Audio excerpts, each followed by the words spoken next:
to hear from Professor Wurman just about any common law add-on that you'd like to add to our previous discussion. I know you've done a lot of research on common law antecedents to our current law. Just tell me what we ought to know there in a minute or so.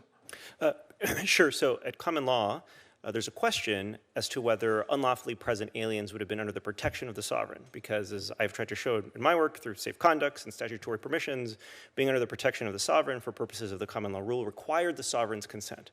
But there's also, for purposes of the birthright rule, but there's also a connection to jurisdiction, which is if you were not under the protection of the sovereign, you weren't under the protection of the United States government, you were not entitled to access to the sovereign's courts.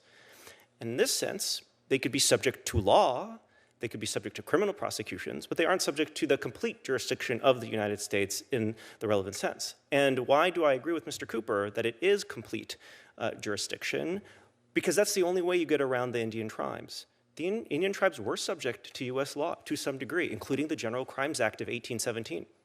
It was not a complete jurisdiction, and that's what they told us. We don't regulate contracts among themselves, we don't regulate property among themselves, so they are subject to our jurisdiction to some degree, but not a complete jurisdiction, a jurisdiction coextensive legislatively, executive, judicially, with the jurisdiction that the United States exercises over its own citizens now.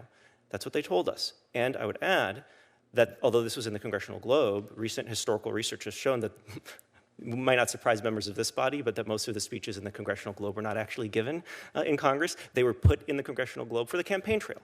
So it actually is probative of public Shocking, meaning. that would never happen today. Of course not, Senator.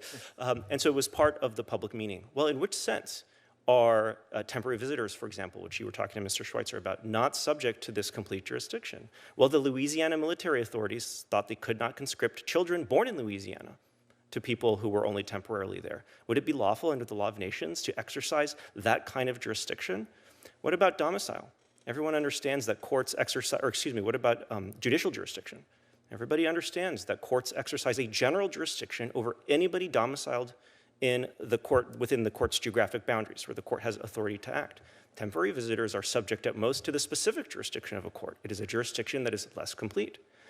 There are other rules under the law of nations that generally sovereigns declined to exercise their legislative power over certain rights relevant to temporary visitors, like their status rights, marriage, things like that, including citizenship, actually, under the law of nations. And so there are many ways in which temporary visitors were not subject to US law all the way down in the sense that US citizens were. And so that's the clarification I would add. Not being accorded full opportunity for redress of grievances in court, for example. For example, correct.